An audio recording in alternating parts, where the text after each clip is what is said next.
How's it going, everybody? Welcome back to the Rocky Mountain EDC channel. Really glad that you decided to stop in and watch this video today. Really excited to share just kind of a brief overview and impressions video. Also kind of an unboxing on this new knife in my collection. Now, the knife on the table is not new per se in terms of its release. This has been around for a while, but it's going to be new for me, and it actually kind of stuck out in a way for a number of couple reasons that I kind of want to talk about and touch on. So the knife that we're going to be looking at is made by Revo, and I had just recently heard of this company, Revo, and the knife here for today called the Revo Canyon. Such a cool name, love that name, Canyon. And the design itself is going to be really cool that we're going to look at.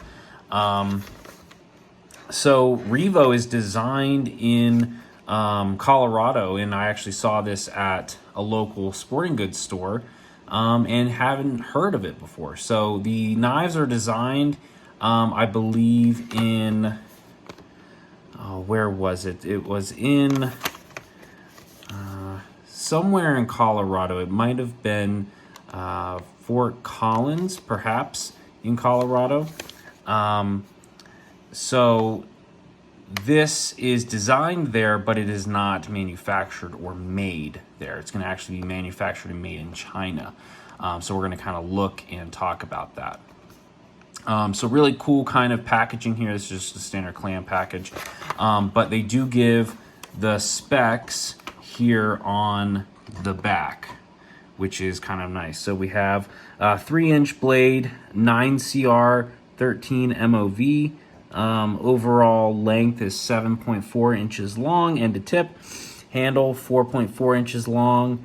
FRN handle scales plus full steel liners and aluminum. I'm not sure where the aluminum component is.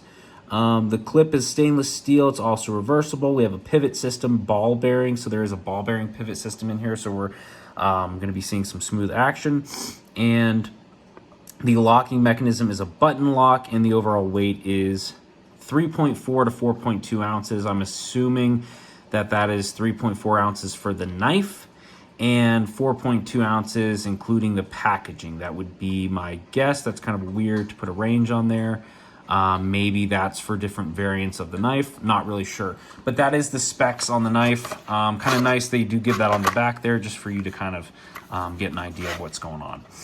So I have already began to open up the package. And I already took off the safety tip there for the knife. So again, this is the Revo Canyon. Really cool design. I don't know why, but that blade shape is just really interesting. That just super large belly.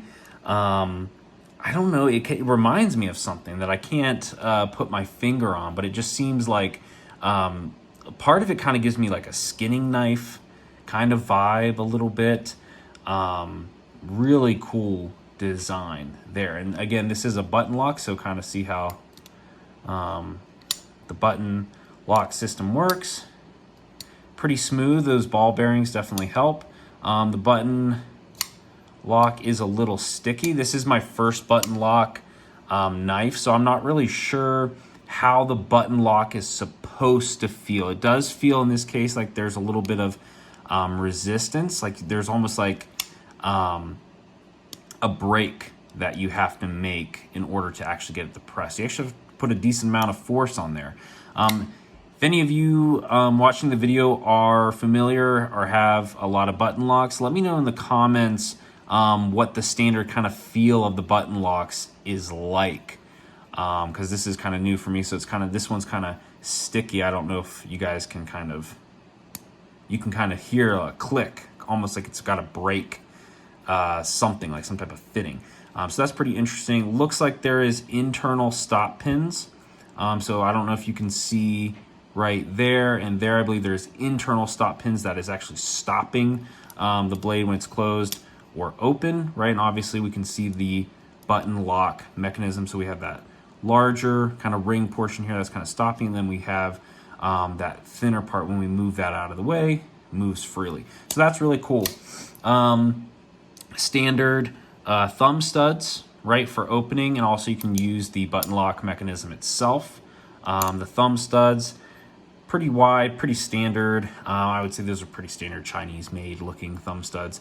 Nothing crazy on the ramps. They're not going to be the perfect when we talk about symmetry of being milled out, but they do the job, right? And they stick out enough to where you can actually get a pretty good purchase on there to actually stick it out, right? And it is nice. The D10 is good enough to where I don't feel like I have to really fight if I want to slow roll it. It's good if I want to flick it. It's good if I want to use the actual mechanism itself. So that's really nice. That's kind of the opening, closing, the mechanism, and the lock component. I kind of want to get into the handle a little bit before we get into the blade. So said on the package, this is FRN. There does seem to be a little bit of texturing on there, kind of a grid, kind of checkered pattern texturing. This isn't anything crazy. And if you want the truth, this is kind of slippery. It's kind of slick. The ergonomics in terms of just the handle itself is really nice. I actually kind of like that. That actually feels really good. As far as the material, I mean, it's just plastic, essentially. It's a fancy name for plastic. Texturing not super great. There is kind of a weird lanyard slit. Yeah, I don't know about the slit there. I mean, I guess it's kind of, you know, low profile in terms of a lanyard hole, quote unquote. But there does appear to be lanyard kind of hole system there if you do want to put a lanyard on there. I don't know. I'm not really big on lanyards. I've tried them out. They just kind of feel weird, kind of get in the way. You know, but let me know in the comments if you guys have any good lanyard or fobs that you like to put on your knives. I do like the pocket clip itself. I think that is a very nice pocket clip. Really nice low profile in terms of being sleek, easy design, very simple. The only thing is, it is a deep carry, but in the pocket, I would say about that much is sticking out. So it's a deep carry, but it's also allowing just enough that I suppose if you needed something sticking out to grab onto, you do have that. I kind of don't really like that component. I would kind of prefer you just go all the way and just make this super deep carry, or just leave a little bit sticking out there. In all actuality, I think a better way to have positioned the pocket clip would actually be more of an angle coming from that point, coming down more like this, more of an angle. So that way you have just a small bit sticking out like that. I would be okay with that. I don't really like wide pieces sticking out. So as an example, on the PM2, on the standard pocket clip, this is a deep carry. On the standard pocket clip, you know, it'd be sitting here and you got this big chunky piece sticking out. Not a big fan of that. So I would like something like just a little bit. But the overall shape of the handle, kind of like a banana in a way, for lack of a better term. But this curving, and then it does it's kind of narrow up here, and then it kind of swells out, and there's a little bit of chamfering on the edges, so it's not sharp. You know, this is actually very comfortable in the hand, although not very grippy. I would say that the shape of this actually fits very nicely, and there's kind of this ramp here that I'm assuming is for your thumb, because that actually feels very natural to put your thumb there. There's no jimping or no texturing there, but that does feel very natural in this position. This feels very comfortable and very natural, just a standard kind of hammer grip. Let's see how the reverse grip feels. Again, big thing with any type of reverse grip is, how does it feel where you place the thumb, right? If the thumb feels kind of weird, right, because this isn't very conducive to hold a reverse grip like this if you needed to do some type of stabbing, right? The reason for that is you don't want the knife slipping in your hand, so you need to have something that's comfortable for the thumb, where that's going to kind of act as a way to stop the knife moving in that direction, right? So this feels very comfortable. That feels like whoever designed this knife, and I know it was designed by Revo, but whoever on the design team put some thought into it and actually I'm assuming with some prototypes, felt how the knife would feel in different positions.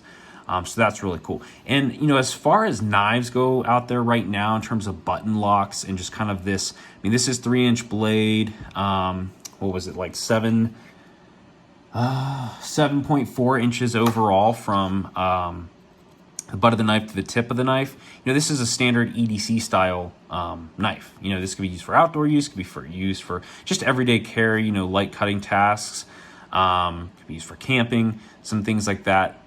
This is pretty unique considering, you know, kind of where it's targeting. It's not an overly large knife. It's not an overly small knife.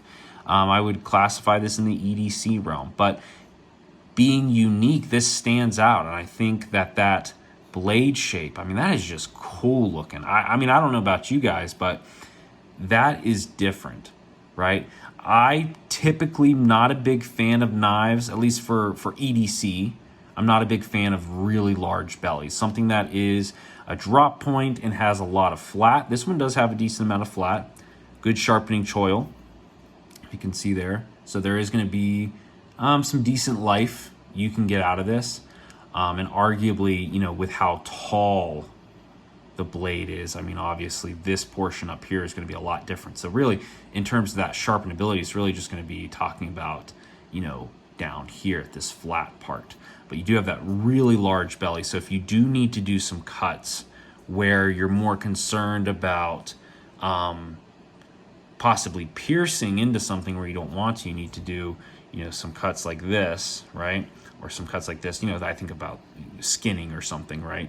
That really large belly is going to be really nice. And you still do have a tip, okay, for getting that piercing you need to get done. Not super efficient for the tip stabbing, but really nice. And when we look at the actual blade grind on here, we have what appears to be a hollow grind here. So even though it's kind of a shorter blade, I wouldn't say it's super duper thick behind the edge. This is going to slice just fine. And that hollow grind, this is a very high hollow grind. So just kind of looking compared to, you know, another knife that has a very high hollow grind here, I would say, well, you know, actually, I mean, it's just because the blade is so wide that looks really large. It is large, but in terms of the blade itself, this is probably a mid, you know, middle range terms of height of the hollow grind. That's good enough, right? But because the blade is so wide and tall, it appears to be a very high hollow grind on that. So it's going to be slicey, okay? It's going to get the job done. This isn't going to be, you know, the sliciest thing in the world. It's not going to be, also, I don't think it would be the most fragile thing in the world. I think this could handle up to some non-traditional knife tasks, even though I wouldn't recommend that. I do like the minimal amount of labeling on the knife. They do have Revo there. Maybe kind of wish that would be a little smaller, just a little preference there. It doesn't really matter. It doesn't affect the blade.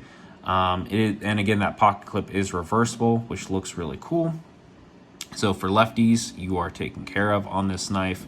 And I kind of like this tan coyote brown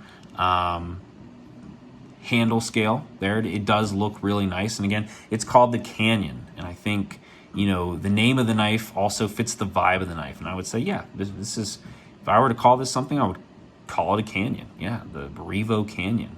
Really cool.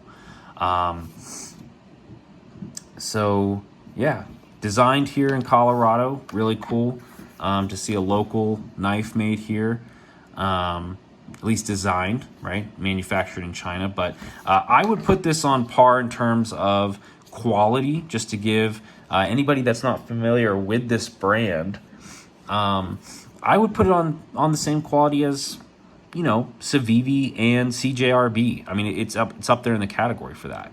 Now, I would say the big winner for this is the price range. This was $30 at my local sporting goods store. You could probably get it for a little cheaper, I'm guessing, on some third-party retailers.